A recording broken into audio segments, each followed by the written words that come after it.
G'day team, welcome back to another video on exponentials and logs, and we're gonna sort of jump back a little bit and we're gonna revise solving exponential equations with logs, but then we're also gonna see how we can solve them using the natural log. So we want to solve for x exactly and then correct to 2 decimal places using our calculator. So if you've got your calculator handy, make sure it's ready to go so you can check my solutions. So let's start by using logs to start with, not natural logs, just good old-fashioned logs, and we'll see how we go. So we want to get this x off of the top in that power. We want to get that down to the bottom. So the easiest way we can do that is take the log of both sides. So we've got the log of 3 to the power of x equals the log of 15. Now, you should hopefully be all over your log laws now. And we know when we have a power inside a log, we can pull that out the front. So this becomes x times by log of 3, which equals the log of 15.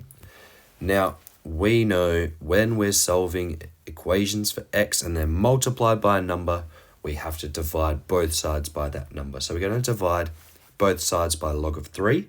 So I get x by itself, and then I get log of 15 divided by the log of 3.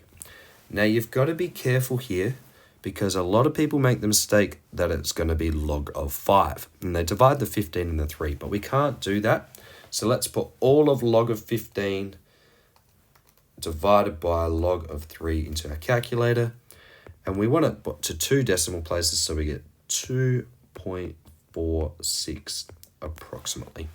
So this is part I and this is part II. All right, let's have a look at this second one.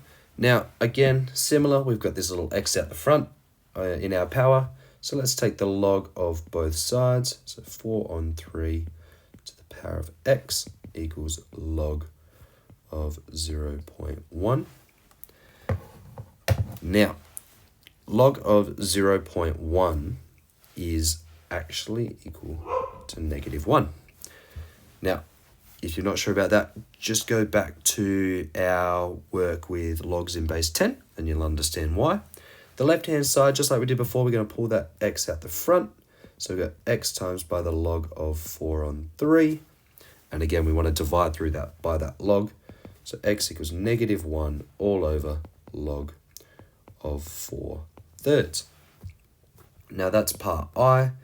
And again, let's have a look on our calculator. So -1 over the log of 4 on 3. Make sure you're playing along with your calculator. I've got -8.00. All right, that's it. That's all it was. So hopefully that's just a bit of revision for you.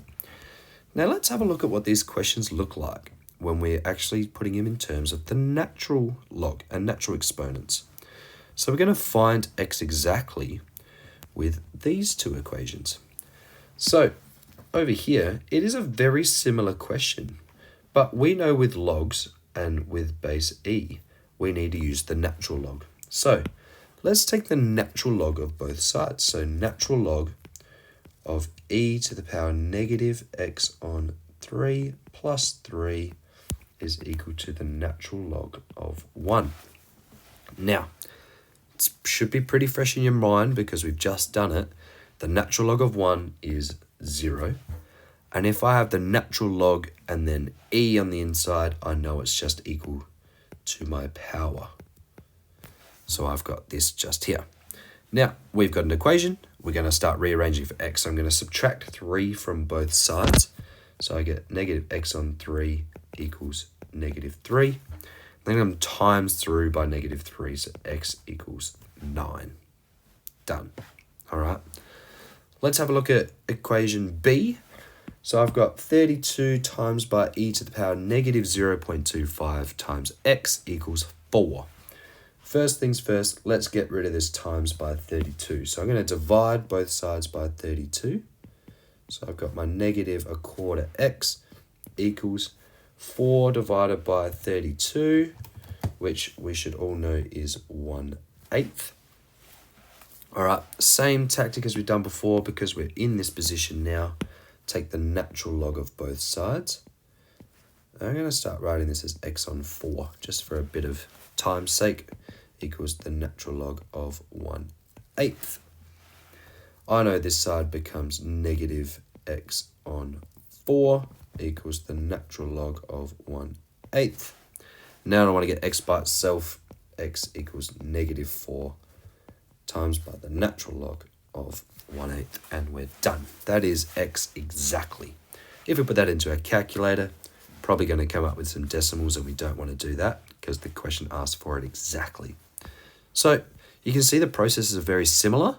All right, just one, as soon as you see e's involved in the question, we've got to use our natural log. Hopefully that helps, and we'll see you in the next one.